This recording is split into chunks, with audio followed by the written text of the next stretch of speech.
네, 오늘도 여러 가지 경제 이슈들이 많습니다. 스타트 경제, 오늘은 이정환 한양대 경제금융대학 교수와 함께하겠습니다. 어서 오십시오. 네, 미국 셧다운 사태부터 이야기해 보겠습니다. 일단 이 셧다운 사태가 무엇이고 왜 일어나게 된 건가요? 우리나라 회계연도는 사실 1월 1일에 모두 시작하고요. 뭐 기업이나 정부나 마찬가지입니다. 근데 미국은 10월 1일 날 시작하거든요. 10월 1일 날 시작한다는 이야기는 어떤 거냐면 10월 1일까지 예산이 협의가 잘 안 되면 정부 예산에 대한 이야기가 안 되면 정부 예산 집행을 할 수가 없기 때문에 흔히 말하는 비필수적인 기능들이 셧다운된다, 운행되지 않을 수 있는 이런 상황이 발생한다고 보시면 될 것 같고요. 네. 아무래도 이제 배경은 오바마 케어에 관한 이야기라고 보시면 될 것 같습니다. 오바마 대통령이 한 일 중에 가장 큰 일이 오바마 케어라고 해서 의료 보장의 범위를 넓힌 거거든요. 의료 보장의 범위를 넓힌다는 이야기는 정부의 예산 역시 많이 들어가야 된다는 이야기고, 특히나 이제 저소득자라든지 고령자에 대한 의료 범위를 넓히면서 의료 범위가 넓어지는 것이 사실 비용으로 인식되고 있다. 근데 이제 트럼프 대통령이나 공화당의 주장은 이런 돈들이 흔히 말해서 이민자들 쪽으로 가고 있는 것이 아니냐라는 입장을 하고 있고, 네. 민주당에서는 전혀 아니다. 이것을 미국 국민에게만 주는 것이기 때문에 정당한 예산 집행이다라고 굉장히 싸우고 있다라고 아마 보시면 될 것 같습니다. 결국은 이제 트럼프 행정부 입장에서는 이런 예산 같은 것들 좀 깎는 게 바람직하고, 이게 전반적인 철학 기조, 그러니까 이민에 대한 정책이라든지 정부 예산에 대한 정책들이기 때문에 이것을 깎고자 하는 마음이 있는 것이고, 민주당 입장에서는 이거 바람직하다. 이게 특히나 이제 지지층들이 연결이 돼 있기 때문에 바람직하다. 이것을 지켜야 한다라는 그런 갈등 관계가 형성돼 있다는 말씀드릴 수 있겠습니다. 네. 그러니까 결국 정치적인 갈등이 경제적인 마비로까지 이어지는 구조라는 말씀이신데, 만약에 셧다운이 이제 본격화됐으니까 앞으로 어떤 일들까지 일어날 수 있는 겁니까? 아무래도 이제 경찰이라든지 군인, 이런 안보 국가 핵심적인 기능은 셧다운을 하더라도 운행이 될 수 있다라고 보시면 될 것 같은데, 지금 뭐 그래픽에 나오는 것처럼 경제 통계가 발표가 중단된다든지, 여권이라든 비자, 그러니까 세금 환급, 그리고 세금을 돌려줘야 되는데 이런 환급이 중단된다든지, 일반 행정 지원 서비스 같은 것들이 중단이 되고, 뭐 국립공원, 박물관도 이게 필수적이지 않으니까 운영이 중단되는 상황들이 있을 수 있고요.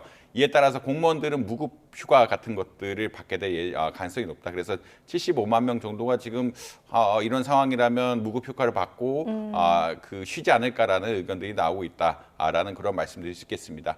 결국은 이제 필수적인 기능은 어쩔 수 없이 예산이 없어도 운영을 해야 되긴 하지만, 비필수적인 기능, 특히나 이제 우리 입장에서는 관심이 쏠리는 게 경제 통계인데, 네. 아무래도 향후 금리 전망이라든지 특히 이제 내년에 경제 정책까지, 그리고 관세 효과 같은 것들을 측정하려 그러면 이제 경제 통계가 발표가 돼야 우리 입장에서는 이런 것들을 이해하고 투자 정책이라든지 이런 것들 짤 수가 있는데, 지금 이제 통계 발표 같은 것들 중단되는 것은 우리나라 입장에서 굉장히 중요하고, 비자 역시 뭐 한국의 미국 투자에 굉장히 걸림돌이 될 수 있는 요인이다라고 보시면 될 것 같습니다. 네, 공무원들도 무급 휴가에 들어갈 수 있다 이렇게 짚어주셨는데, 실제로 트럼프 대통령이 정책 우선순위가 낮은 공무원은 자를 수 있다, 해고할 수 있다 이렇게 이야기를 했더라고요. 이게 실제로 현실 가능성이 있는 이야기입니까? 이게 좀 논쟁적이긴 합니다. 네. 그러니까 미국의 공무원 역시 굉장히 안정적이긴 한데요.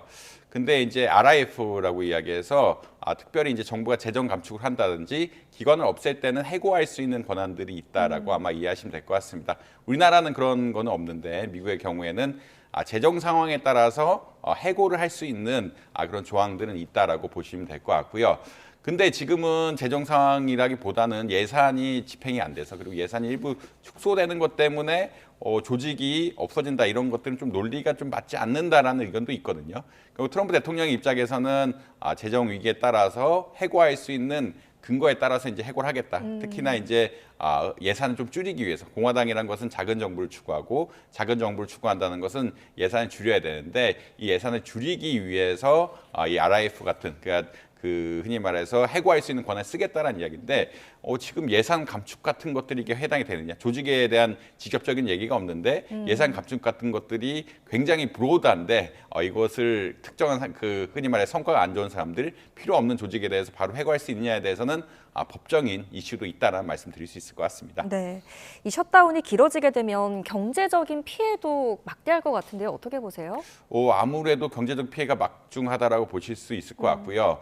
지금 뭐 2018년에도 트럼프 행정부 때 한번 셧다운이 됐는데 그 1분기 때 경제 성장률이 한 0.4%포인트 하락했다라고 이야기하고 있고 이번에 일주일만 쉬어도 한 0.13%포인트 하락을 할 것이다라는 그런 이야기가 나올 정도로 이게 왜냐하면 연방정부가 집행을 못하게 되고 집행 네. 못하게 되면 소비도 위축이 되면서 그리고 이제 이런 서비스가 마비가 되는 이런 현상들이 나오기 때문에 뭐 두 군데죠. 그러니까 임금을 받는 사람들이 소득을 못 쓰는 부분이 하나가 있고 두 번째로 행정 절차 같은 것들이 느려지면서 전반적으로 생산성이 저하가 되는 이런 측면들이 있기 때문에 경제적으로 부정적일 수밖에 없다. 그래서 이제 얼마나 뭐 4억 달러 손실이 예측된다. 뭐 일주일 쉬면 0.13%포인트 경제 성장률 하락이 예측된다라고 이야기할 정도로 지금 이펙트가 크다. 그리고 75만 명이라는 게 작은 숫자가 아니거든요. 네. 작은 숫자가 한꺼번에 돈을 못 받는 이런 상황들이 발생을 하기 때문에 물론 이제 나중에 받긴 하지만 돈을 못 받는 상황이 발생할 수 있기 때문에 단기적으로는 굉장히 부정적인 영향을 받을 수 있다. 물론 이분들이 휴직에 돌아오게 되면은 예산이 다 편성이 돼 있기 때문에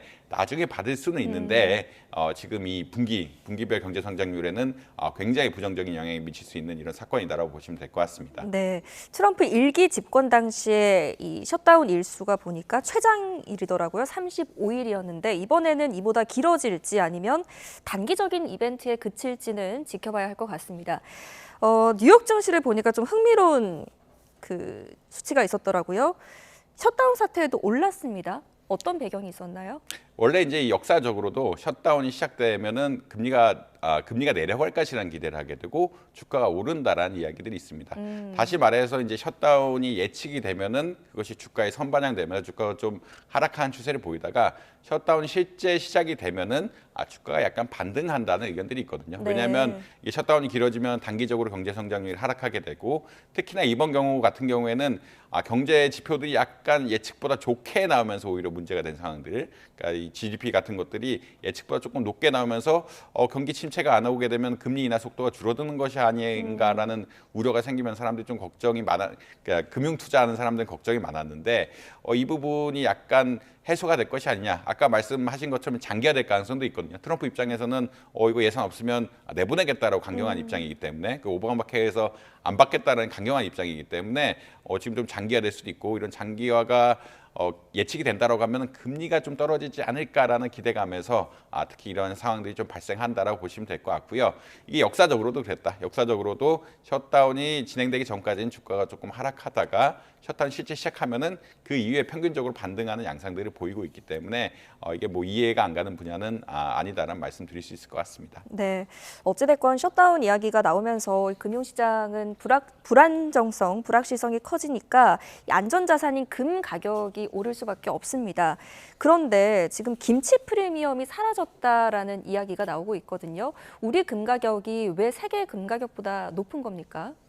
이게 금이 현물 가격이 있고요. 네. 선물 가격이 있는데 선물이라는 건 미래의 금을 오늘 거래하는 가격이라 한번 이해하시면 될 것 같고 현물 가격은 실제 금을 당 시점에 거래하는 가격이라고 보시면 될 것 같은데 이제 현물 가격 같은 경우에는 각 나라마다 수입할 수 있는 물량도 차이가 나고 뭐 수요 같은 것들이 차이가 나기 때문에 실제 외국의 가격하고 좀 변화할 수 있는 요인들이 있다라고 아마 이해하시면 될 것 같습니다.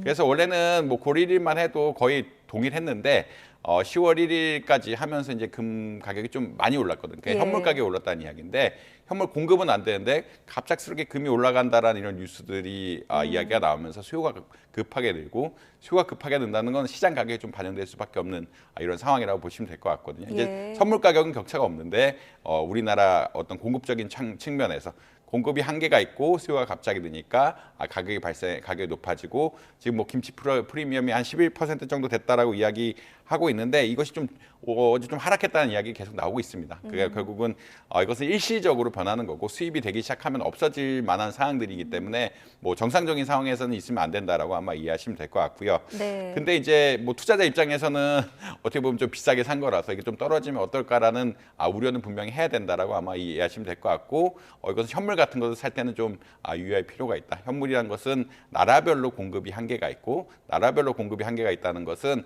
급작스럽게 수요가 수요가 늘면 언제든지 가격이 국제 시세보다 올라갈 수 있고 국제 시세보다 올라갔다는 이야기는 국제 시세 수준으로 다시 환원할 수도 있다는 이야기이기 때문에 적절하게 시가 같은 것들을 보면서 아마 가격을 이해해야 된다. 다만 금값 자체는 앵커님 말씀하신 것처럼 오늘 이제 아무래도 정치적 불확실성 같은 것들이 커지게 되고 이 이야기는 뭐 달러화에 대한 약세, 경제 성장률에 대한 약세를 이야기하기 때문에 금값 자체는 글로벌 시장에서는 좀 올라갔다 이런 말씀 드릴 수 있을 것 같습니다. 네, 뭐 요즘 금이 좋다고 하니까 무작정 투자해도 되려나 걱정하고 또 궁금해하시는 분들 계실 텐데 앞으로 투자하실 땐 좀 유의를 하시면 좋을 것 같습니다. 자, 관세 이야기 해보겠습니다. 원래 오늘부터 트럼프 대통령이 의약품 관세 100% 매기겠다 이런 이야기 했었는데 보류됐다는 보도가 나왔거든요. 왜 보류됐을까요? 아무래도 이제 의약품 같은 경우에는 사실 생산 공장을 짓는 것들이 조금 오래 걸리고 지금 조건이 어떤 거였냐면 생산 공장을 미국에 지으면 거기 생산한 것이 또 많은 반도체랑 비슷한데 이런 것들 좀 면제해 주겠다라는 이야기인데 이것을 급작스럽게 하기는 사실 좀 부담이 될 수밖에 없다. 반도체나 뭐 마찬가지 이제 투자 계획을 가지고 실제 공장을 지을 사이트를 모색하고 그러니까 장소를 모색하고 이런 것들이 잘 진행이 돼야 되는데 뭐 급작스럽게 한다는 것은 미국 측 입장에서 좀 부담이라고 보시면 될 것 같고요. 아무래도 이제 해외에서 수입하는 것들이 가격이 올라가게 되면 미국 의료비라든지 이런 것들도 부담이 될 수밖에 없기 때문에 좀 늦춘 것이 아니냐라고 추론은 가능할 것 같습니다. 네. 다만 이제 아무래도 이 의약품 같은 것들, 반도체 같은 것들이 미국 내 공급망을 가져야 된다는 개념은 굉장히 확실하거든요. 예. 왜냐하면 이제 생화학전이라든지 뭐 코로나19 같은 사태가 발생했을 때 그 공급망이 단절되기 시작한다면 미국에 만약 공장이 없으면 이거 수입하기 어려워지고 미국 국민이 피해를 보는 것이 아니냐라는 그런 인식들은 이미 형성이 되어 있기 때문에 언젠가는 좀 붙일 것 같다. 그리고 이제 조건 자체가 미국 내 생산 기지를 하면은 그 제약사 같은 데는 뭐 관세를 안 물릴 것이다. 이런 조건이 붙으면서 아마 가지 않을까라고 예측을 하고 있습니다. 네, 그럼 언제라도 다시 이 100% 부과가 될 텐데 우리 기업들, 우리 제약사들에게 어떤 타격이 좀 있겠습니까? 사실 한국의 제약품을 가장 많이 사가는 나라가 미국이라고 보시면 될 것 같고요. 2조 원 이상 사간다라고 지금 알고 있는데 아무래도 이제 수출에 대한 타격이 입을 수밖에 없다라는 이야기 드릴 수 있을 것 같습니다. 그래서 이에 따라서 뭐 셀트리온 같은 기업들은 미국 내 공장을 짓고 생산을 늘리겠다, 뭐 대미 투자를 늘리겠다라는 이야기를 하고 있고요. 네. 뭐 제약 공장 자체는 사실 굉장히 첨단한 공장이고 사람이 거의 안 들어가거든요. 그렇기 때문에 미국에 지어도 특별하게 상관은 없는 상황이긴 합니다. 왜냐하면 이 공장만 잘 지을 수 있다라고 하면은 이 공장을 돌리는 것 자체는 원격에서 돌릴 수도 있고 원격에서 운영이 가능한 거죠. 원격 운영이 가능할 수 있고 실제 운영 일에 그렇게 많이 필요한 거긴 아니기 때문에 또 공장을 빨리 옮길 수도 있는 이런 상황들이 있기 때문에 아마 미국 투자 같은 것들도 좀 늘어나지 않을까. 아까 말씀드린 것처럼 우리나라 의약 수출품의 의존도 중 그러니까 의약 수출품이 미국으로 굉장히 많이 가고 있고 미국 시장을 적극적으로 개척하려고 하면은 아무래도 해외 투자 같은 것들이 늘어날 수밖에 없다라는 뭐 그런 말씀 드릴 수 있을 것 같습니다. 네, 단기적으로 수출이 급감할 것이고 장기적으로 봤을 때 우리 정부 차원에서 또 기업 차원에서 대응책이 필요할 것 같은데 어떤 것들이 있겠습니까? 아무래도 이제 이게 전반적인 이슈라고 보시면 될 것 같고요. 네. 조항들 자체가 반도체랑도 비슷하거든요. 반도체도 미국 내 특정 비율 이상 생산하면은 관세 그 기업에 대해서는 관세를 내지 않게 하겠다. 의약품도 미국 내 공장을 짓고 특정 비율 이상 생산하면은 사실 지금 100%라고 이야기했는데 6개월 이후에는 200%라고 원래 이야기할 정도로 굉장히 관세를 세게 이야기했는데 공장 자체가 아마 이전을 할 가능성들이 그렇기 때문에 그런 조항들에 따라서 공장 자체를 이전할 가능성들이 높고 특히나 미국이 이제 공장 짓는 것은 굉장히 비싸지만 전기료 같은 측면에서는 또 우리나라보다 좀 경쟁력이 있는 상황들이기 때문에 또 이전하려는 인센티브 같은 것들도 있다. 적극적인 시장 개척에 따라서 인센티브들이 있기 때문에 한국 입장에서는 한국에서도 만들고 미국에서도 만들 수 있게끔 하는 한국 정부 입장에서는 둘 다 가능하게끔 하는 아마 정책들을 펴야 되지 않나라는 그런 이야기는 나오고 있습니다. 근데 이제 너무나도 해외 투자, 그러니까 미국 투자에 대한 트럼프 대통령의 압박이 너무 세기 때문에 이것을 견제하면서 한국 공장도 유지하고 미국 공장도 유지하게 하는 전략들이 좀 병행이 돼야 되긴 하는데 사실 굉장히 쉽지 않은 상황들이다. 워낙 아까 말씀드린 것처럼 워낙 미국의 압박이 센 상황이긴 하다라는 말씀드릴 수 있을 것 같습니다. 네, 자, 우리가 이렇게 관세 폭탄을 이리저리 맞는 중에도 그 와중에도 우리의 걱정을 좀 한시름 덜어준 소식도 있었습니다. 환율 정책 관련해서도 전해진 소식이 있었죠. 아무래도 이제 그 환율에 대해서 합의가 있었다라는 이야기를 네. 하는데 환율 정책 합의라고 해서 지금 이야기하는 것은 흔히 말해서 통화 수합은 얘기는 아니고요. 네. 환율 정책 합의라는 이야기는 우리나라가 얼마나 외환 시장에 개입하는 정도 그리고 이거 보고하는 정도에 대해서 합의했다라는 그런 이야기라고 아마 보시면 될 것 같습니다. 예. 지금 자막에도 뭐 시장 안전정치 월별 내역을 미국 재무부가 공유한다고 나오고 있는데 원래는 분기별로 공유했거든요. 그러니까 미국 측이 늘 주장하는 것은 한국이라든지 특히나 중국 같은 경우에는 외환 시장에 개입을 많이 하고 올라갈 때랑 내려갈 때 차별적으로 굉장히 개입을 한다. 두 가지 의견들이거든요. 그런 것들을 의혹을 해소하기 위해서 개입에 대해서 항시 보고하고 그다음에 이제 지금 이야기가 나오는 것은 올라갈 때나 내려갈 때나 차별적으로 개입하지 않는다라는 그런 조항들이 넣는다라고 아마 이야기하고 있거든요. 결국은 환율을 점차 시장에 맡기고 특정한 조건이 되지 않는 한은 개입을 덜하는 방향으로 간다라고 아마 이해하시면 될 것 같습니다. 네. 그 이야기는 어떤 거냐면 뭐 안정책이라기보다는 환율 조작국에 대한 리스크가 좀 줄어들었다고 보시면 될 것 같고요. 환율 조작국이 지정이 되게 되면은 또다시 관세 같은 관세 폭탄, 흔히 말하는 우리나라 수출이 장애되는 요인이 있기 때문에 리스크가 좀 줄어든다라고 이야기할 수가 있는데 다만 이거 자체는 지금 우리나라 투자 때문에 발생하는 어떤 통화 수학과는 전혀 다른 이야기다. 이런 말씀도 덧붙이고 싶습니다. 네, 그러니까 말씀하신 걸 좀 정리를 해보자면 우리가 환율 조작국으로 지정될 가능성은 현저히 낮아졌다 이렇게 봐도 되는 거겠습니까?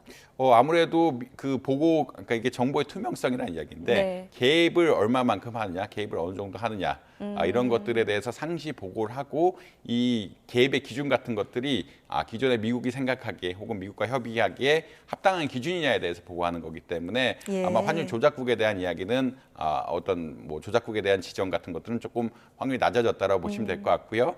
예, 환율 조작국 지정에 따른 어떤 리스크 역시 좀 축소되었다라고 이야기할 수가 있는데, 근데 이거 계속 말씀드린 것처럼 3,500억 달러 투자하고는 좀 예. 상관없는 이야기고 전반적인 환율 시장, 외환 시장의 개입 정도라는 그런 관점에서 아마 접근하는 게 맞지 않느냐.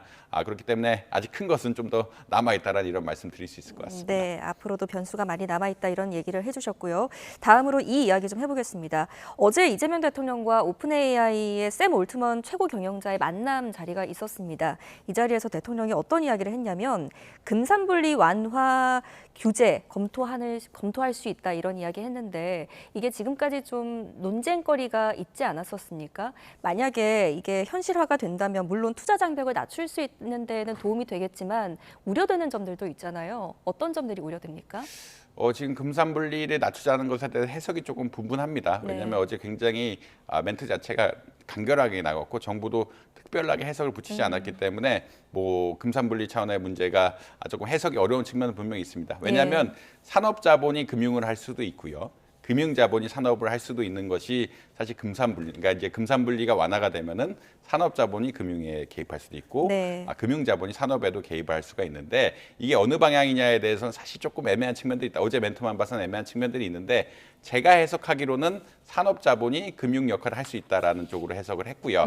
그런 이야기는 어떤 거냐면 최근 아무래도 이 첨단 전략 산업 기금 같은 것들, 국민 참여 펀드 같은 것들 조성하면서 반도체 투자 같은 것들, 모험 자본 투자 같은 것들을 늘리겠다라고 이야기하는데 이제 기업들이 모험 자본 투자하는 것들에 대해서 좀 규제를 완화하겠다라는 입장으로 봐야 될 것 같거든요. 네. 그러니까 계속 이재명 대통령님께서 하는 이야기가 기업들이 이제 벤처 캐피탈 같은 거, 벤처들을 더 잘 키울 수 있다. 그리고 기업들의 역량을 가지고 반도체라든지 AI에 투자를 하면서 적극적으로 모험 자본을 이끌어야 되는 것이 아니냐라는 논쟁들이 굉장히 많이 나오고 이런 논의들이 지속적으로 나오고 있는 상황들이기 때문에 아무래도 특히나 이제 샘 올트만 같은 경우에는 이번에 AI 쪽이다 보니까 기업들이 벤처 캐피탈, 흔히 말하는 CVC라고 이야기하면 코퍼레이트 벤처 캐피탈이라고 해서 CVC라고 이야기하는데 CVC 같은 것들을 적극적으로 늘리면서 어떻게 보면은 생태계 조성 그리고 벤처 산업 육성 그리고 모험 자본 육성까지 할 수 있게끔 하는 이런 조항들이 되지 않을까라고 추론은 하고 있습니다. 근데 이제 물론 이게 거꾸로 은행들이 이제 플랫폼 사업 같은 걸 할 수 있는 거 아니냐라는 의견들이 나오고 있긴 한데 이것은 조금 지켜봐야 될 상황이긴 하다라고 보실 수 있겠지만 뭐 제가 해석하기로는 적어도 이제 샘 올트만을 만난 상황, 그리고 AI 발전에 대한 상황, 그리고 AI 발전에 대한 상황은 아무래도 대기업들이 벤처 캐피탈 육성하면서 모험 자본을 쓰는 것이 바람직한 어떻게 보면 좀 이해하기 쉬운 논리이기 때문에 아무래도 흔히 말해서 예전보다 금산분리를 완화하고 산업에서 자본을 육성해서 어떠한 혁신 모험 자본들이 키울 수 있는 이런 상황들을 만들겠다라고 아마 이해하시면 뭐 제 입장에서는 그렇게 맞는 것 같다고 해석을 하고 있습니다. 네. 그런데 금산분리가 완화되면 생길 수 있는 걱정거리들이 있지 않습니까? 어떤 부분들이 부작용이 우려가 됩니까? 아무래도 이제 모험 자본 같은 것들이 이제 기업에 의해서 결정이 되게 된다라고 하면은 좀 기업들의 편이죠. 기업들이 좋아하는 것들만 골라지는 것이 아니냐라는 우려들이 있는데, 근데 이제 벤처 캐피탈에 한해서는 조금 더 열어주자는 의견들이 굉장히 많습니다. 왜냐하면 아무래도 기업들이 필요한 것들을 직접 투자해서 만들 수 있다라고 하면은 효율성이 좀 높아질 것이라고 생각을 하고 있고, AI 분야 같은 것들은 아무래도 이제 대규모 투자가 많이 필요한데 대규모 벤처 투자를 할 수 있는 그런 은행들이 사실 어렵고 우리나라 벤처 자금이 안 흘러간다, 고금리 때문에 안 흘러간다는 이야기들이 있기 때문에 지금 같은 상황에서는 부작용보다는 긍정적인 측면이 클 것이다. 아까 말씀드린 것처럼 기업들이 너무 금융에 들어가서 자기 위주로 자본 조달할 것이 아니냐라는 우려가 있는데, 이쪽 자본 흐름이 벤처 캐피탈 쪽으로 한정이 된다라고 하면은 뭐 긍정적인 모험 자본 육성 효과가 조금 더 크지 않을까라고 생각을 하고 있습니다. 네, 알겠습니다. 신중한 접근이 필요한 문제일 것 같습니다. 마지막으로 AI 커머스 챗 GPT가 결제까지 연결을 한다고 하는데 이게 기존의 이커머스를 대체할 수 있겠습니까? 아무래도 이 서비스 자체가 굉장히 빠르게 발전을 하고 있고요. 이게 지금 AI 경제랑 가장 잘 맞는 게 플랫폼 경제거든요. 그러니까 AI가 검색을 하고 검색을 한 것이 이제 플랫폼으로 바로 연결이 되면서 상품을 할 수 있는, 그러니까 AI가 어떤 기준이 되는 플랫폼들이 만들어지게 되고 검색과 상품, 흔히 말해서 결제까지 같이 할 수 있게 되는 이런 시점이 된다라고 하면은 아무래도 좀 발전 가능성 굉장히 높다라고 이해하시면 될 것 같습니다. 그러니까 우리나라 시스템 역시 사실 최근에 논의가 나오는, 중국이 플랫폼 경제랑 AI 경제를 같이 가거든요. 플랫폼을 쌓아야 데이터도 많이 모을 수 있고 공급망 관리 역시 플랫폼처럼 해야 어느 지역에서 어떤 어떤 물건이 생산되고 어떻게 관리를 하고 이런 것들이 데이터로 관리가 돼야 또 AI와 연결이 되면서 플랫폼 AI 경제가 육성될 것이라고 이야기하는데, 그만큼 어떻게 보자라면 AI랑 플랫폼은 굉장히 어떻게 보면 쇼핑 플랫폼이긴 하지만 굉장히 근접성이 크다라고 보시면 될 것 같고요. 이것을 지불 결제까지 최종적으로 연결이 된다라고 하면은 검색을 하고 상품에 대한 평이라든지 이런 것들을 AI를 통해서 받고 이를 지급 결제하면서 한꺼번에 서비스할 수 있는 시스템이 금방 개발될 수도 있는 것 같다. 그리고 그 궁합 자체는 굉장히 잘 맞는 거다. 이런 말씀 드릴 수 있을 것 같습니다. 네, 편리성을 높이는 대신 또 개인정보 보안 문제는 풀어야 할 숙제인 것 같습니다. 오늘 여기까지 듣겠습니다. 오늘은 이정환 한양대 경제금융대학 교수와 함께했습니다. 잘 들었습니다.